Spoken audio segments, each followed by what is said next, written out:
alongside Johnny McGonigal here on Penn Live.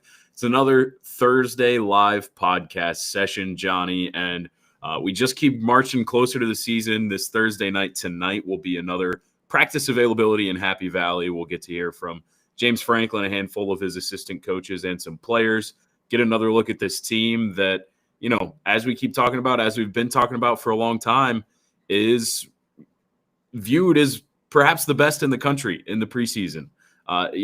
They've got returning talent at pretty much every spot you look.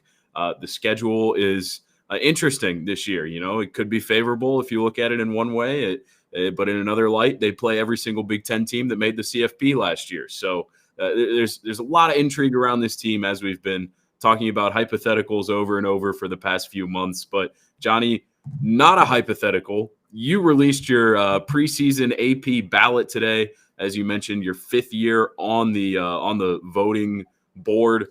Exciting stuff. It's always a fun look every week as we see who you've got ranked where. But today we get a chance to kind of dive into that and see where you put Penn State. So Johnny, welcome to the show. How we doing? And congrats on another year with the AP voter.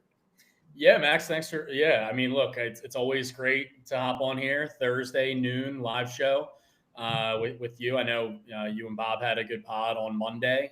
We're going to be keeping that schedule as we move towards the 2025 season, which, like you mentioned, is rapidly approaching. We're 23 days away from Penn State's season opener against Nevada at Beaver Stadium. So fifth year on the AP, voting panel. And couldn't be more excited. Like, it's a lot of fun just as someone who grew up loving college football and being able to put that together. Obviously the CFP rankings are what matters in the end, but the AP poll and more specifically the preseason poll kind of helped, shape the narrative of the college football season going into it. I know that there are some detractors from the preseason poll saying, hey, they should play 3 or 4 games before you go ahead and rank teams. I understand that. Totally cool. But if the AP isn't going to put out a ranking, someone else will. There's the coaches poll. There's, there's a myriad of polls, myriad of rankings you can go find and to kind of either get mad at or get really happy about. And look, I think Penn State is, Penn State fans are going to be pretty happy with my preseason poll, but it's pretty consistent with how I viewed this team this entire offseason. I put out a top 25 post spring. And there were some changes in there, some pretty notable changes and shifts, but the one that remained the same was Penn State being number 1 in my preseason poll. A lot of reasons for that. We'll get into it. We've discussed it previously, but I think they're more than deserving of being preseason number 1, and they just got to go out and prove it now, Max. But what do you think about Penn State being number 1? And we can obviously go through my top 5, top 10, and even throughout the top 25. Yeah, I love it. I think Penn State is absolutely deserving. One of the arguments that I saw that I actually felt was pretty compelling online, why rank Penn State number 1 when Texas and Ohio State are going to play in week 1, and whoever wins that game may theoretically jump them and leave it as the week 1 1 versus 2 matchup. I find that fairly compelling. Johnny, you may have thoughts on that as well, but look, I think when you talk about pure talent, when you talk about what's on paper, who has the deepest, most experienced returning team in college football, it's Penn State. And I don't think that that's a stretch to say that. I don't think that anybody should be surprised to see Penn State number 1 in the preseason. I think you did the right thing, Johnny. And sure, maybe Penn State gets jumped of no fault of their own after week 1, but that kind of stuff just happens. I think that part of why I do like preseason polls, as you brought that up, Johnny, there are some people who think we should do away with them. Part of why I like it is because I think it sets expectations for the year, not just for teams, but for people following teams, for opponents. And I think it's important to make a qualifier that we believe, and we're not the only ones, that a lot of people around the country believe Penn State should be the best team in the country this year. And so if you're ranked number 1 going into the year, if you fall below or far below that at least, then you say it's a disappointing season. I understand there's other arguments like I saw Adam Rittenberg and Doug Lesmerises going on about it on Twitter maybe a week ago. Like, okay, if Texas A&M is a ranked team every year and then they end up unranked, is that really a good win early in the season?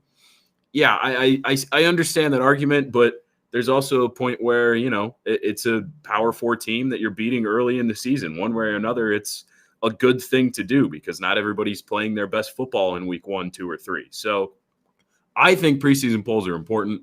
I think that Penn State should be number 1. I think you got it right, Johnny. But people will argue with us no matter what. Yeah. I mean, look, and the other thing, too, to add, ranking teams is an unscientific, like, there's not a formula that everyone follows. Mm-hmm. I think there's 62 AP voters. I could be wrong on like maybe one off on either side. I think there's 62 voters. And not every voter, if every voter had the same formula, everyone would have the same poll, right? Right. So it's a little bit of a mix and mash of as James Franklin would say, a combination of things. And for me, it's at least in the preseason, it's returning talent is like probably the biggest deal. That's why I have Clemson number 2, because I think that they have an abundance, a plethora of returning experienced talent. The most important position in sports is quarterback. And for me, in terms of preseason rankings, like if your quarterback is a first-year starter or a freshman or whatever, like that could be a deciding factor between a team or two. Texas, I had at 3. Ohio State, I had at 4. Notre Dame, I had at 5. All 3 of those teams. Alabama at 6. They're all breaking in new quarterbacks. Oregon, I had at 9. Georgia, I had at 7, I believe. Yeah, 7. And I mean, Gunnar Stockton, yeah, he played in the CFP last year, but how much did he really do? I feel like we'll have a conversation about the quarterbacks and kind of, my top 10 and just the state of college football going into this season a little later in the podcast. But my point being is there's not a formula or equation that everyone follows for their rankings.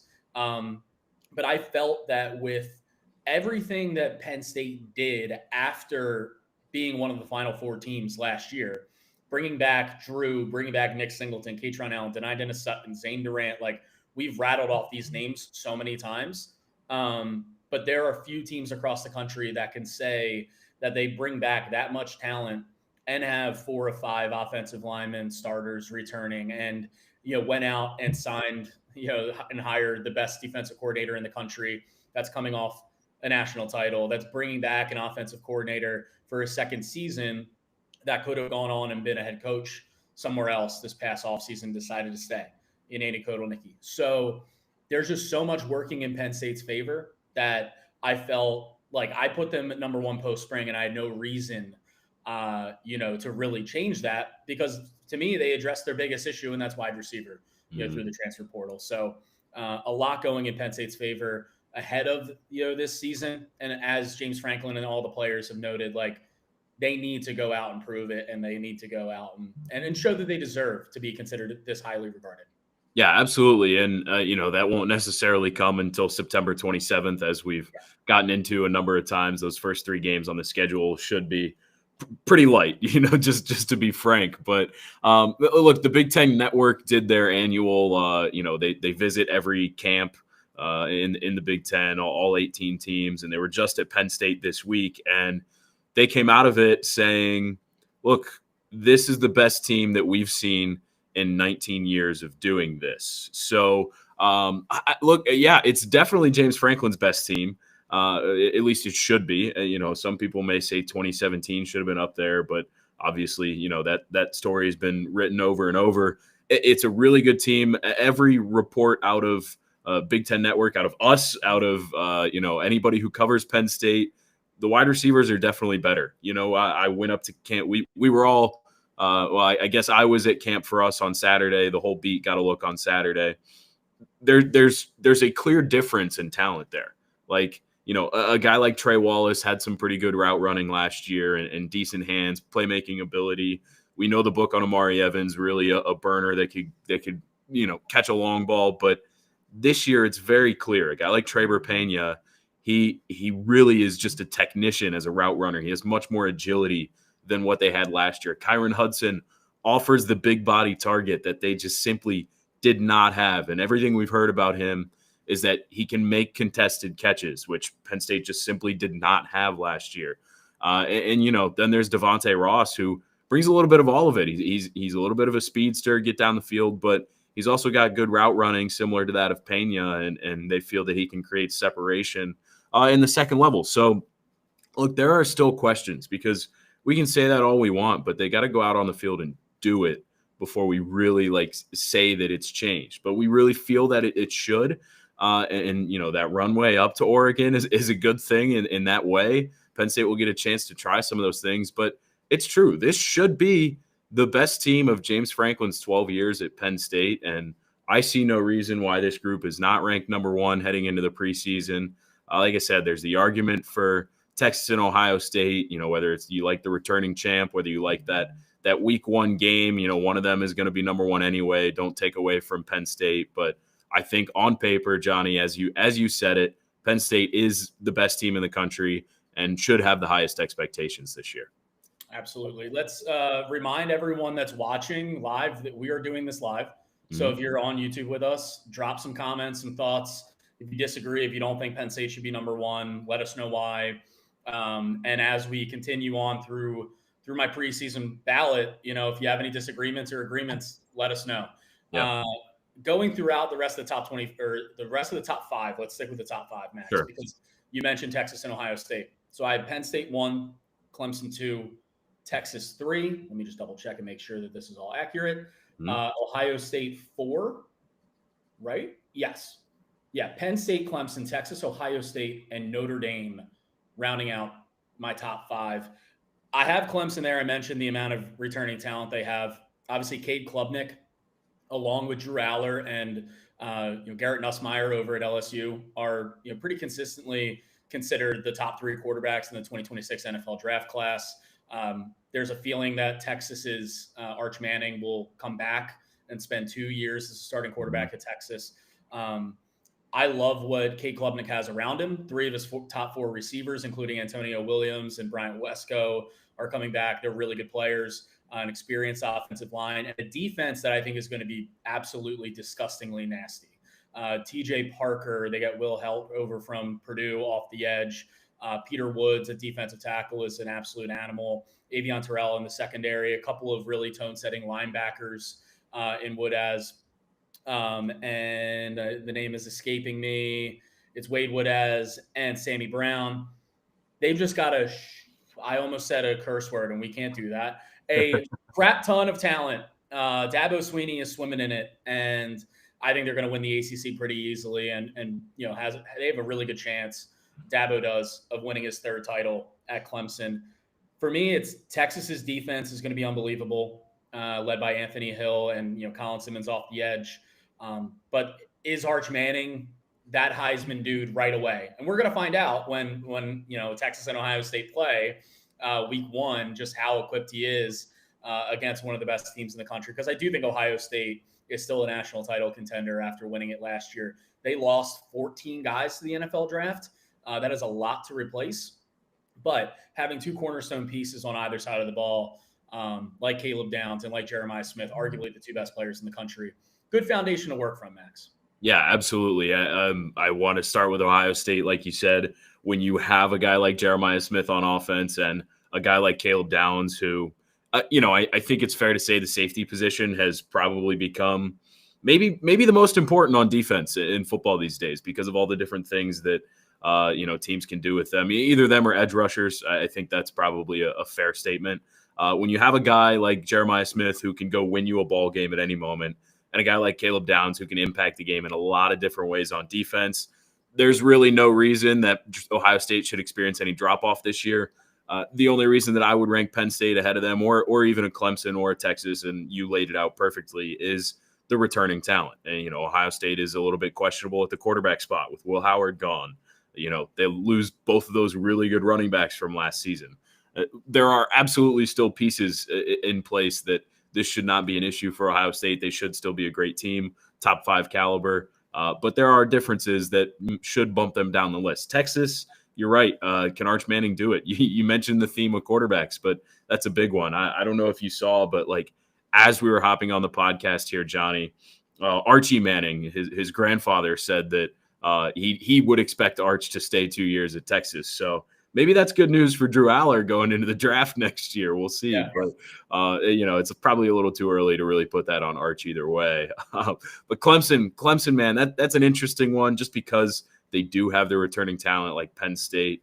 Cade Klubnik and Drew Aller have always kind of been pit against each other, I feel, because they came in the same recruiting class.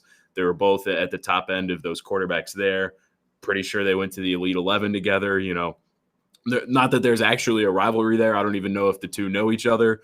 But in my head, those two are always kind of mentioned alongside each other. And it's absolutely going to be a fun race. The ACC definitely wide open. Clemson's for the taking. And then, you mentioned Notre Dame rounding out the top 5. Yeah. That one Marcus Freeman's done a hell of a job there. And really solid foundation. The secondary is going to be so good again. And, Jeremiah Love seriously could sneak a Heisman out of there, at the running back spot. That kid's really good. And Penn State fans don't need any reminder of that because that touchdown run he had in the Orange Bowl was pretty nasty. All off season, just obviously I follow a bunch of college football accounts on social media, and that run just kept showing up. Yes. And if I was a Penn State fan having to see it over and over and over again, like that would be unfortunate. But at the same time, you got to appreciate it because it was unbelievable. It's what you got to remember too, that the guy was not fully healthy when he did that. That's no disrespect to Nick Singleton and Katron Allen, who I believe are right up there with him in talent. But that run was, that was tough. Yeah, I would say Jeremiah Love is arguably the best running back in the country. Yeah. I think Penn State has the best duo with Nick Singleton and Katron Allen. But you look at what Notre Dame brings back. It's Jeremiah Love, but also Jadarian Price is really good. Is really good number 2 back. I thought maybe, quarterbacks aside, one of the best transfer portal additions was Malachi Fields, a wide receiver from Virginia. Bringing him in to be a true number 1 for whoever that quarterback is going to be in South Bend, whether it's Kenny Minchie or CJ Carr. The offensive line is going to be amazing as it was last year. The defense is going to be stout. But I mentioned Carr or Minchie at quarterback. Let's just run through my top 10 really quick, Max. And let's do it. Because I think a massive part of the confidence around Penn State is not only Drew, and everyone knows he's a former 5-star prospect. The NFL scouts love him, all that. And he came back because in part he wants to win a national title. But he also wants to continue to develop and grow for the NFL. And you talk to NFL people, third-year starters at his level of competition and his skill set are really hard to come by. And NFL scouts and teams value that a lot. That's going to be a calling card for Drew Aller during the pre-draft process, is that he's a 3-year starter at a school like Penn State. You compare that to, obviously, Clemson has Cade Klubnik coming back, kind of a similar situation. Texas, we talked about Arch Manning, first-year starter. Ohio State, it's probably going to be 5-star Julian Sayin as the starter, even though I don't believe that they formally announced that. Notre Dame, either CJ Carr or Kenny Minchie. Alabama, it looks like it's going to be Ty Simpson, and you talk about a great situation for a pocket passer. Kalen DeBoer is the head coach. They brought in Ryan Grubb, who was the offensive coordinator at Washington. When they had Michael Penix and co, just absolutely lighting it up. Ryan Williams, one of the best wide receivers in the country, but still a new starting quarterback. Georgia, I still kind of consider Gunnar Stockton in that category. LSU has Nussmeier coming back. That's great for them. Oregon, it's going to be Dante Moore, former 5-star. And then Miami, they bring in Carson Beck, who, we know for better or worse, sometimes better, what he is. Point being is, I think a overarching storyline of the college football season is, what are these new quarterbacks going to do? What are they not going to do? How many are going to hit? How many are going to fail? Because just because you're a 5-star doesn't mean you're going to go out there and light it up. Now they might all light it up. Oregon, right? Dante Moore, he could show up at Beaver Stadium on September 27th and light it up. And it's okay, Dante Moore's for real, right? So all these quarterbacks, they're all have really good situations, but they're also going to be playing in really big games against stout competition. And I'm interested to see how they handle that because, Drew has been through the ringer. Drew has faced Ohio State twice. He's faced Michigan. He's played in the college football. He's played 3 games in the college football playoff. A lot of these quarterbacks, as talented and as heralded as they are, have not had that experience yet. And Drew Aller, I think, continues to not get as much credit as he deserves for the way that he's led this team so far. Obviously, a couple interceptions against Oregon that were really backbreaking. The one against Notre Dame that hurt a lot, but you still have to take that in the frame of reference that wide receivers weren't getting a whole lot of separation. There's a lot of things that go into that. Generally speaking, though, Drew's been at least to this point in his career a game manager plus, I'd say. Hasn't turned the ball over and occasionally has made the big play. USC, Minnesota, a couple of really good drives to win those games. But here and there, Notre Dame, Oregon hasn't quite gotten it done. But I think that he deserves credit for getting Penn State to those spots. And it's a huge advantage when you go into a season where, like you said, not many quarterbacks have a lot of established ethos yet. And if you go past your top 10 just a little bit, Johnny, into Michigan there, who I believe you had 13. Is that right? Yeah. That's Big Ten focus. Penn State doesn't have to play them this year. But in the Big Ten, it's important, a power that should have a pretty good team based on whether or not the quarterback can show up. Bryce Underwood, the top recruit in the country, going to be really interesting. We do have a comment from David. Marcus Freeman did lose a home game to Northern Illinois. Yes, that is something we should not forget, and probably a good reason why Notre Dame is down at number 5 and not any higher. I don't know, man. College football is crazy. It happens. Sometimes unexplainable things happen. You can go look at what Notre Dame did against Penn State and Ohio State to, I think, prove to you that was a one-off. I don't know. It was a really funny one-off, though. I'll say, it sure was.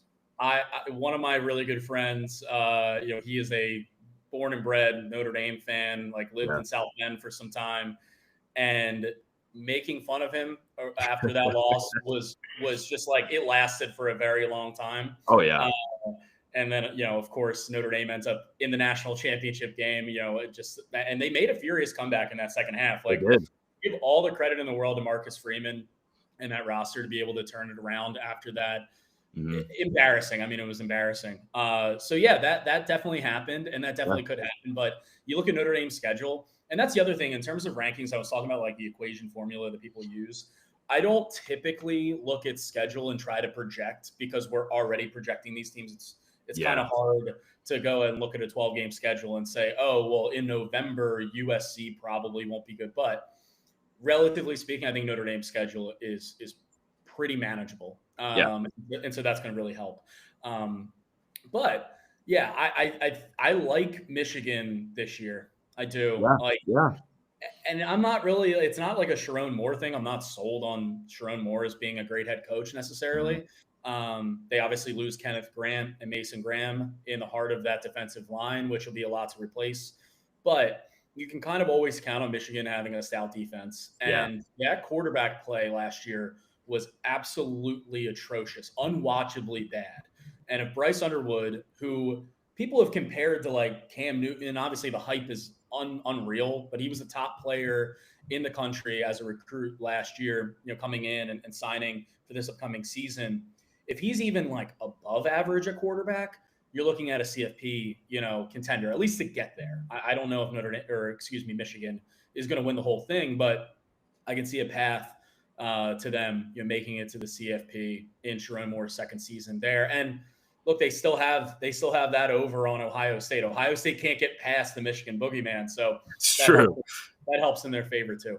Yeah, they should have a really good defense. Jayshon Barham remains a great player that's on that side for them, and bringing a guy like Donovan Culley, a good wide receiver from Indiana. There's a lot to like about that Michigan roster. One thing that I wanted to add on the Notre Dame Northern Illinois front, I love the Boneyard over at Northern Illinois. That is freaking cool. If you're a low major outside the Power 4 team, you gotta celebrate the wins some way. And that was a big one. And that wall of that, come on, that's pretty cool. If you don't know what I'm talking about, Northern Illinois, when they beat a ranked team, they put up a bone in their facility and they call it the Boneyard. That's pretty sweet. David has another question here. Is Michigan better than Illinois? That's a good one. Johnny, I'm going to let you run with this one first. Yeah, so I had Illinois 11 and Michigan 13. Mhm. And I love Illinois this year. We talk about returning talent, from a team that won 10 games last year. They bring back Luke Altmaier at quarterback, and there were some rumblings or speculation that he might enter the portal in the spring, and they're able to retain him. But you also look at what else they bring back. I mean, Gabe Jackus off the edge is one of the best defensive end outside linebacker hybrids in the country. J.C. Davis at left tackle, one of the best blindside protectors in college football. There is a plethora of talent that Brett Bielema is bringing back, and so I have Illinois ranked slightly ahead of Michigan. I could see an argument for both. I could see an argument for putting Illinois at the 10 spot. I really think so. The 1 through 9, sorting through that, like that was difficult. All of this was difficult. It took a lot of time to do, Yeah. but I had that top 9 pretty set. And then I think there's at least in terms of projections, right? For me, I think there's a pretty sizable drop or decent drop off between the number 9 team, which I had as Oregon, and then like 10 through 16.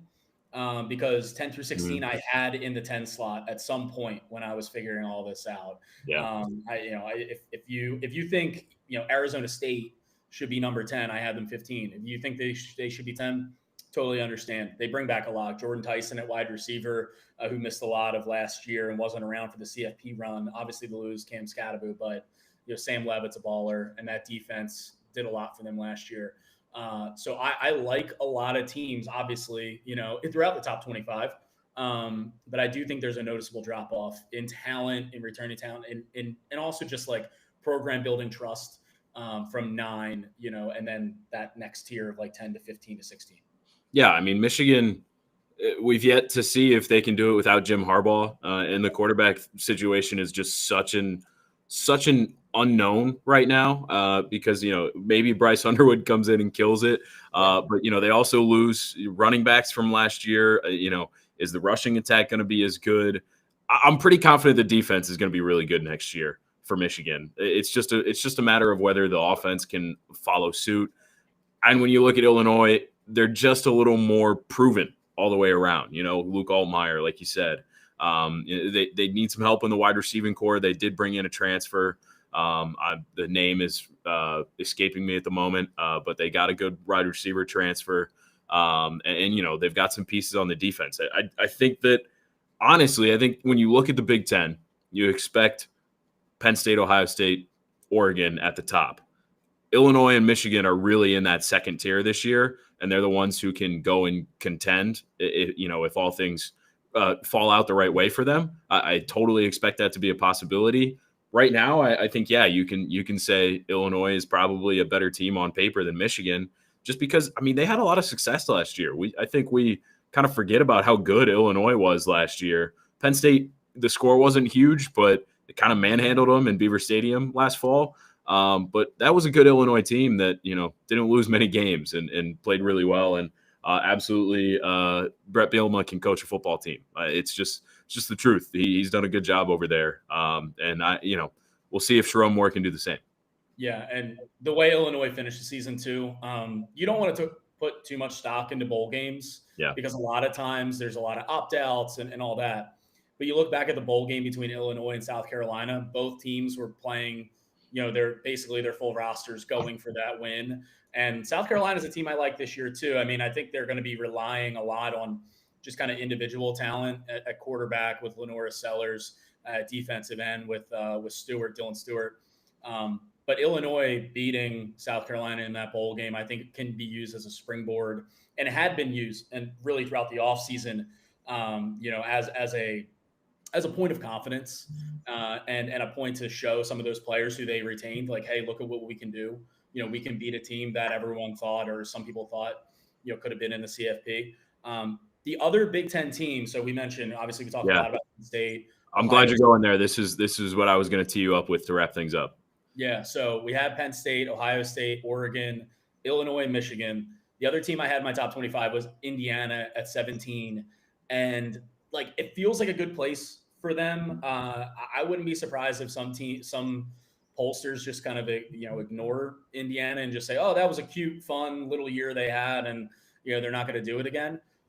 I would not count out Kurt Cignetti making the CFP again. Like, their schedule is harder this year, for sure. But you look at the way that they attack the portal again. Like last year, they made the CFP, went 11-1 in the regular season because of what they did in the portal, and they went and did it again. I mean, they went out and they got Fernando Mendoza, the quarterback from Cal, who a lot of people like. But also, we talk about roster retention and player retention. D'Angelo Pons is one of the best corners in the country. Mikhail Kamara is one of the best edge rushers in the country. Those guys probably had big NIL offers from some schools in the South, and they decided not to. They decided to stay at Indiana and continue what Kurt Cignetti's building there, now entering his second season.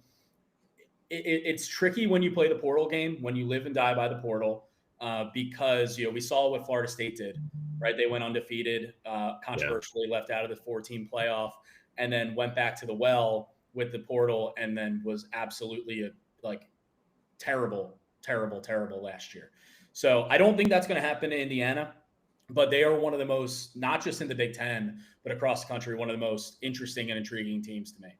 Yeah, absolutely. I'm going down their list of transfers right now this offseason. They brought in a really good and intriguing group of players. Like a lot of guys, like what made them so successful last year, coming from the group of 5 stage, even FCS up to the D1 Power 5 level, who could have some success. But they also got some names from big time teams. I look at Zen Mikulski from Ohio State. He was a solid tackle when he was healthy, and Roman Hemby, a running back from Maryland. I think I missed him going to Indiana this offseason, but so did I.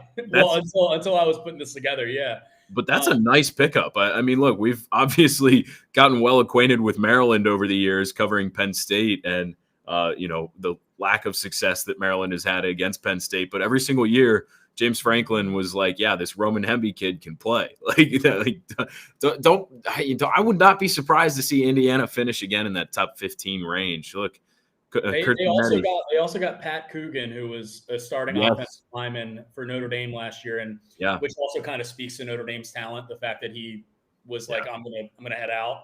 But he was kind of like the emotional leader for that group up front. I remember in the CFP run, like going into the Orange Bowl, everybody was talking about all of his like pregame speeches. They were going viral online, and I think that the Notre Dame fans were using that as fuel against the Penn State fans quite a bit. So no, you're right. It speaks to Notre Dame's talent.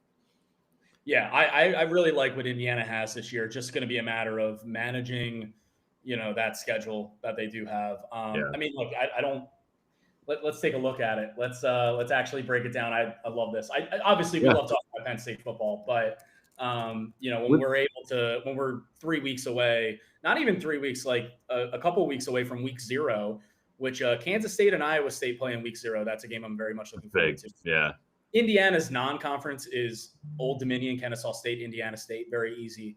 Which doing it the right way. We've had that discussion before. That's what you should do. Absolutely. But they do play Illinois, at Iowa, at Oregon, at Penn State. So that could be 8-4. That could be 10-2. At 10-2, that's getting in the playoff there. But it's going to be harder than last year for Indiana to do what they did. But I like them. I like a lot of teams in that little like 17 to 20 something range. Like Texas Tech is a team I'm really interested in seeing how things go for them. They went all in with the portal. The oil money was flowing. They had 21 players brought in via the transfer portal, number 2 in the country, ranked by 24/7, including David Bailey, who is one of the best edge rushers in college football, coming over from Stanford. Joey McGuire, the coach down at Texas Tech. Like that defense has been a mess. It's always kind of been a mess at Texas Tech, but they are seeing if money can buy happiness and a CFP berth. And so we'll see if that's possible for them in the Big 12.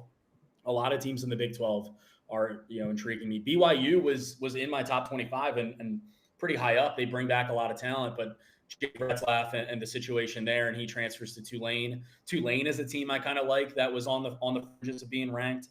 I threw in Boise State as my 25 team, which Ashton Genty obviously is gone, but they bring back a lot of guys. I think they had 10 guys on the preseason All Mountain West team. Yeah. A team that won 12 games last year. So there's a lot of teams to like. A lot of reasons to be excited, Max, as we look ahead to this college football season. I cannot wait. Yeah, absolutely. It's going to be a fun one. Just one more thing with Indiana as we got on them. I remember watching that Ohio State game, and I felt like they just never even really got a chance to show if they belonged because the offensive line was just getting demolished over and over and over. I genuinely think Indiana had the skill players and maybe even the defense to compete, not to win, but to compete in that game. And they just never got a chance because Ohio State's defensive line was just mauling the Hoosiers up front. You bring in guys like Zen Mikulski and Pat Coogan, all of a sudden that's not as much of a problem this year. So definitely a team to watch, and they do come to Penn State this fall. So that's going to be a fun one to watch, November 8th. Last question. Let's send it out with this, Johnny. Oh, you got some. Go ahead. Just one more matchup. Looking ahead, you mentioned the Penn State-Indiana game. Elijah Surratt, their wide receiver, very good. Yep. Interested to see how he goes up against Harris. That's a matchup looking well ahead into the future, one that I'm looking forward to watch. Yeah, absolutely. Last thing, send it out here. David, another question. Appreciate your activity in this live show. This has been fun. Appreciate anybody who's left a comment or who will leave comments in the future. We've had a great audience today. David says, prediction for Texas OSU. That's a tough one. We're starting the season off with a bang in week 1. I think I know where I'm going, but Johnny, where are you going? I'm going Texas. Really? Okay. Yeah. I don't even think it's like I don't even think it's going to be like an arch coming out party thing. Yeah. I just have so much faith in that Texas defense and what they have at every level.